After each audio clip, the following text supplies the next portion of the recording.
Uh, Hello, sir. There are few questions, sir. Yes. Somebody has asked, how long do you continue the therapy for? What is your protocol for tapering the drug?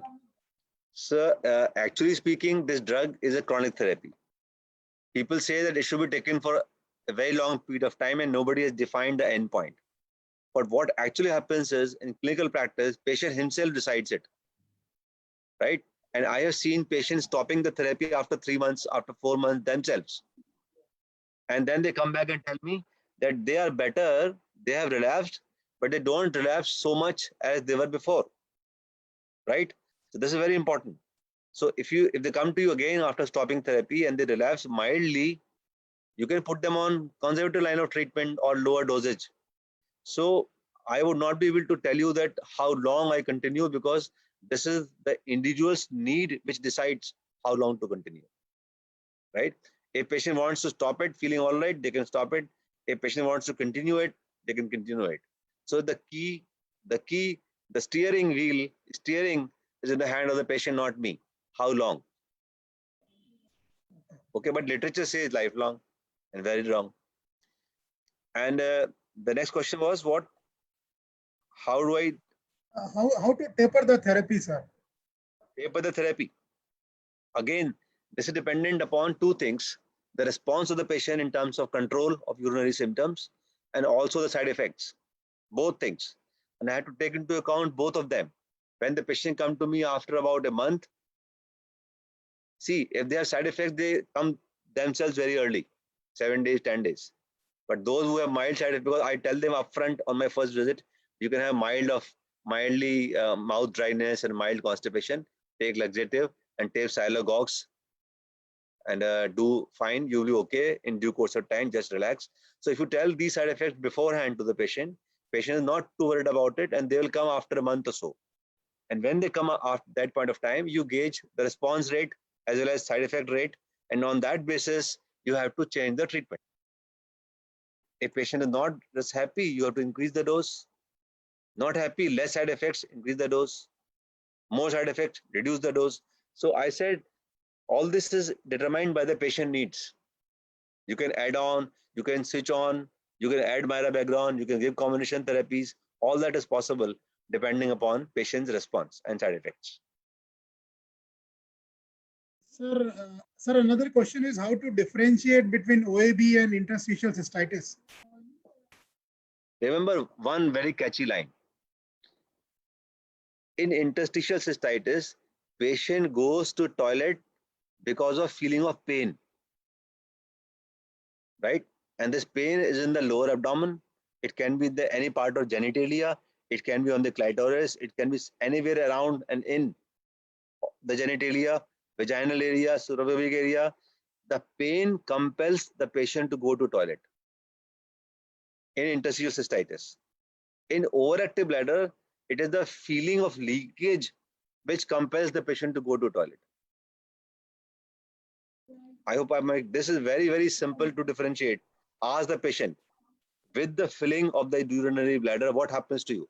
If you were to hold the urine in the bladder, what will happen to you? Do you get more desire to void? Or do you start feeling discomfort and pain? If patients say, no, I become very painful, I can't hold because of pain, then it is interstitial cystitis. Okay, so it's very simple. You just have to take history properly and you will know what's happening. Very clear now, sir. Sir, one viewer has asked how to prescribe drug if it's urgency due to BPH, due to OAB, or due to both the components.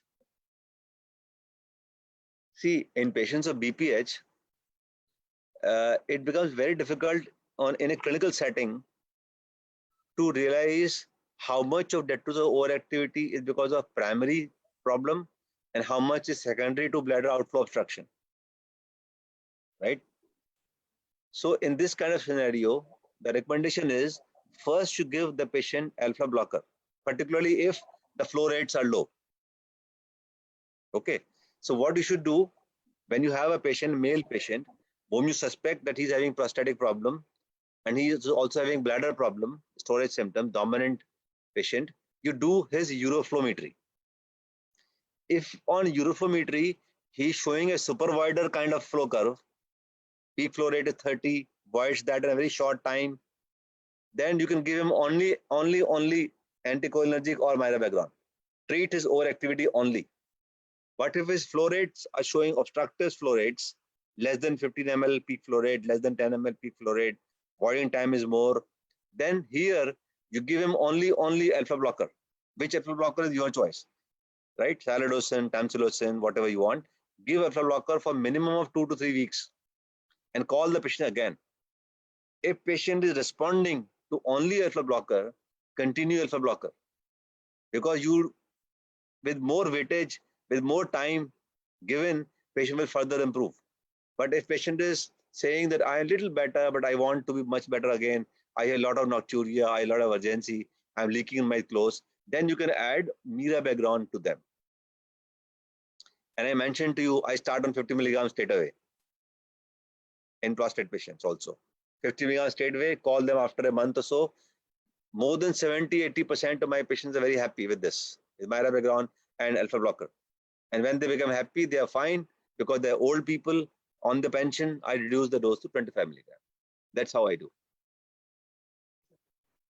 One more question, sir. Is there any evidence of mirabegram in patients with glaucoma? Glaucoma is no problem. Glaucoma is a problem with the antimuscarinics only, because it has to do with the angle closure. Cholinergic receptors are there, but sympathetic receptors are not a problem with mirabegram. So glaucoma doesn't come in a way, not come in a way. There is one clinical scenario, sir. A lady, 40-year-old female with the OAB dry type, with bilateral hydrouretronephrosis, with normal renal function. How to proceed? Look here, there may be a problem with some degree of neural dysfunction in this lady. You have to first pay attention to bilateral hydrouretronephrosis, because all urologists know this as it's a lesson given to their in their childhood as urologists. Residency period, conserve upper urinary tract at every cost. So you have to first find out, why is she having hydrouretronephrosis? If she has reflux, or does she have poor bladder compliance, or does she have spina bifida occulta somewhere which has been missed? Some neurological disorder has been missed somewhere, which is leading to upper urinary tract problem. So you diagnose the patient first, do a urodynamic evaluation here, do whatever you have to do. Bulbous spongiosal reflex, anal tone, whatever you want to do. First make a diagnosis and then you treat the patient, please. Okay, because usually the patients have reflux. That's why they have hydrouretronephrosis. And you can give treatment to them, anticholinergics, mirabegram, whatever you want, afterwards. Because mirabegram can improve the compliance part a little bit. Anticholinergics also improve the compliance part a little bit, particularly in children. But this happens after sustained intake of the drug, after 3 months. The compliance part of bladder can be improved. In that period of time, whether the upper tracts will deteriorate more or whether upper tracts will not deteriorate more, this point needs to be seen. That's why diagnosis making is vital. There is one more question. What's your opinion of using alpha blockers twice daily for severe obstructive LUTs? Yes, you can do that. No problem. See, tamsulosin, the recommended dose is 0.4 milligram. But FDA a few years ago approved 0.8 milligram also for those patients who do not have side effects with 0.4 milligram and who do not experience adverse effect with 0.8 milligram, particularly younger people who have primary bladder neck obstruction. So there you can give 0.8 milligram after the dinner, or you can give them 0.4 milligram twice a day.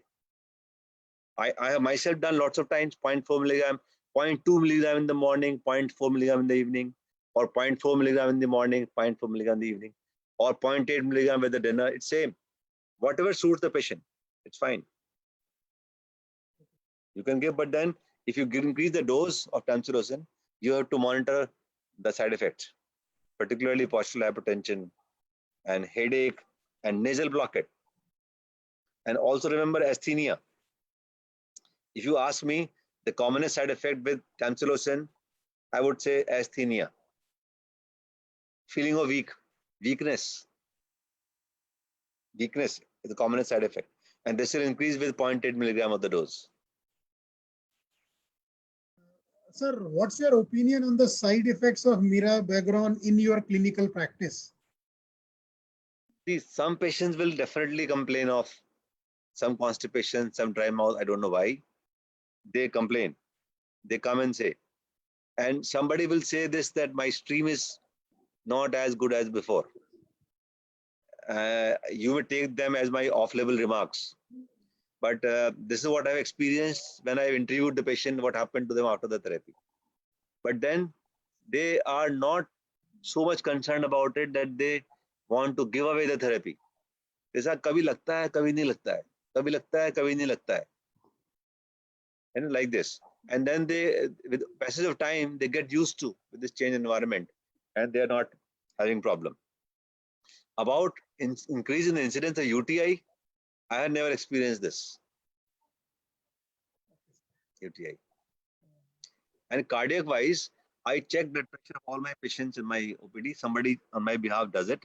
They'll record the blood pressure, and a patient is taking beta blockers for their blood pressure. Sometimes they are metoprolol, atenolol, and then I tell them to go to their doctor and get their prescription changed. And I give them beta agonists. I tell them, go to meet your cardiologist and tell that I want to start this drug, and therefore they must change metoprolol, atenolol, etc., etc. Because then it becomes prescription incompatibility. With other drugs like amlodipine and other drugs, there's no problem. Okay, sir. Sir, any experience of using mirabegron in children with nocturnal aneurysms? I would not say with nocturnal aneurysms. I would say the children have the problem of urgency and urgent incontinence. And often I've seen the boys and girls, school going, young boys and girls, 8, 10 years, 9 years, they come with lot of daytime incontinence somehow, and not nighttime incontinence, the boys particularly. And these are some kind of voiding dysfunction in these children, often precipitated by constipation or some kind of stress of studies, exam, new class teacher, new principal, something like that, or change in their friend circle. Something happens to them and they have psychological problems, and they start having daytime incontinence. And here, if you ask me what is my choice drug, you will be surprised, because literature will not support it. And my choice drug is imipramine here. For all children with daytime incontinence, who have normal urinary tract on ultrasound, who have normal urinary flow rate, who have no infection on urinalysis and culture. So I have put these 3 prefix: normal urine, normal flow rate, normal ultrasound. If they have daytime incontinence, I will put them, my first drug choice is imipramine. And I have never had a patient who has not responded to imipramine. Such is my experience, clinical experience. Literature somehow is not speaking about it, probably because imipramine is a very cheap drug, and imipramine company has never started a trial on the efficacy of imipramine on children. Why should they? They're not worried about it. Their product is already selling it. They're not concerned about it. So they don't do any trial. But if you ask senior people like me or my colleagues, my age group, they will all tell you to use imipramine without any problem. Nothing happens to the child. No brain effects, no cognitive effects, no muscular problem, nothing. And then, most important, tell them to take it for 6 weeks. After 6 weeks, if you stop the drug, you'll be surprised that the overactivity of bladder will not come back. Because the cause of overactivity was psychogenic or constipation. Once you treat these things, the overactivity goes and child is fine. But if the child has nocturnal incontinence, as you asked in the question, right? Nocturnal incontinence means nocturnal aneurysms with overactivity in the day. These are the patients who I use in children tolterodine. And children do very well on tolterodine somehow. I have not used mirabegron in children because I do not know how would it affect their sympathetic system. Children, you know that they have very hyperexcitable sympathetic system, particularly adrenergic system. They play so much, they shout so much, they get excited very easily. So I don't know how much in long term this will affect, and we do not have long term data on the use of mirabegron in children, so I don't use it. I use it a drug which has been tested enough. So I use tolterodine, and solifenacin also approved in children. Mind you this. There are studies on this, solifenacin for children. So if patient doesn't respond to tolterodine, I put him on solifenacin. That's about all. And imipramine, I said in the beginning. So imipramine, tolterodine, solifenacin, that's the way I go, using them for children. Sir, if you have to combine two anticholinergics, I mean, what is your choice? I told you, tolterodine and solifenacin together, if it is prima facie a detrusor primary overactivity, but if it is a urothelially induced overactivity, and I gave you those examples of past history of UTI, past history of stone in the bladder, or even ureterocycle junction, past history of catheterization, and patient has now residual overactivity because of that problem. So I give them this. I give them trospium.